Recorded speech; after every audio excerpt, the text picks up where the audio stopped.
Cephalus is a name, used both for the hero figure in Greek mythology and carried as a theophoric name by historical persons. The word kephalos is Greek for head, perhaps used here because Cephalus was the founding head of a great family that includes Odysseus.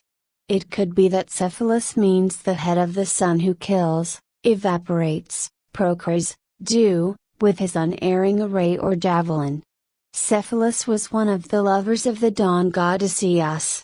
Sumptuous sacrifices for Cephalus and for Procris are required in the inscribed sacred calendar of Thorikos in southern Attica, dating perhaps to the 430s BCE and published from the stone in 1983. Husband of Procris, Cephalus is also made out to be an Aeolian, the son of Deion, Deionios, ruler of Phocis, and Diomede, and grandson of Aeolus. Athenians further localized the myth by asserting that Cephalus was married to Procris, a daughter of Erechtheus, an ancient founding figure of Athens. The goddess of dawn, Eos, kidnapped Cephalus when he was hunting. The resistant Cephalus and Eos became lovers, and she bore him a son named Phaethon, not to be confused with the son of the sun god Helios. Some sources also give Tithonos and Hesperus as children of Cephalus and Eos. However, Cephalus always pined for Procris, causing a disgruntled Eos to return him to her, making disparaging remarks about his wife's fidelity. Once reunited with Procris after an interval of 8 years, Cephalus tested her by returning from the hunt in disguise, and managing to seduce her. In shame Procris fled to the forest, to hunt with Artemis. In returning and reconciling, Procris brought 2 magical gifts, an inerrant javelin that never missed its mark, and a hunting hound, Aeolus, that always caught its prey.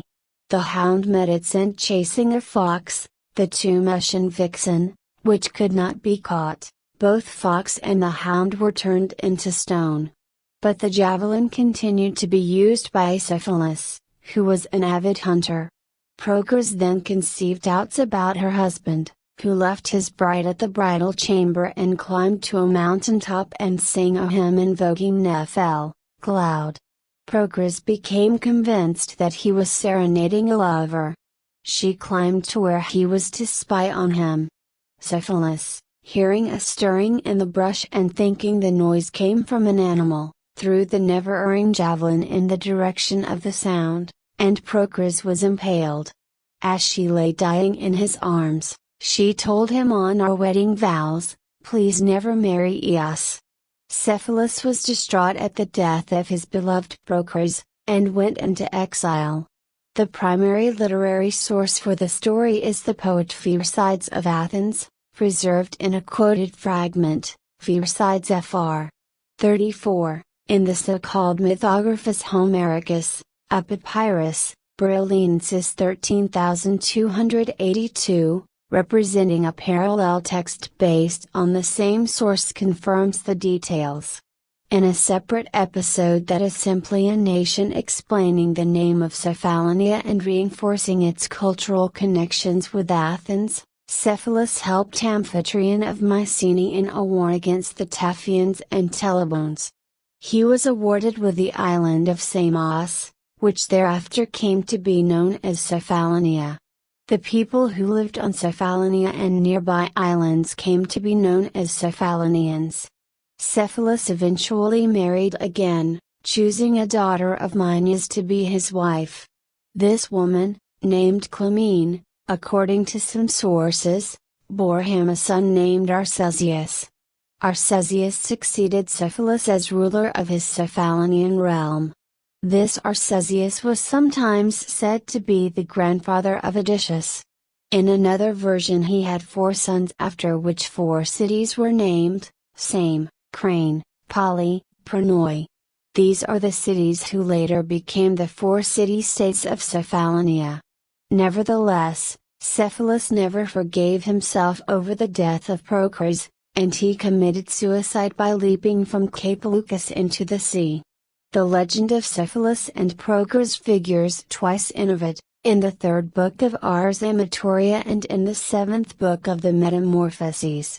It is retold in Cephalus and Procris, Narcissus, a 1595 poem by Thomas Edwards. It is echoed in Shakespeare's Midsummer Night's Dream, Act 5, Scene I, where Pyramus and Thisbe refer to Cephalus and Procris. While Milton's The Attic Boy in Eopensorizo is also a reference to Cephalus. Operatic treatments include Caxini's Il Rapimento di Cefalo, c. 1600, André Gretry's Cephalet Procris, 1773, and Ernst Krenek's Cefalo e Procri, 1934, as well as works by Hidalgo, 1660, Elizabeth Jacquet de Laguerre, 1694, and Johann Philipp Krieger, 1690.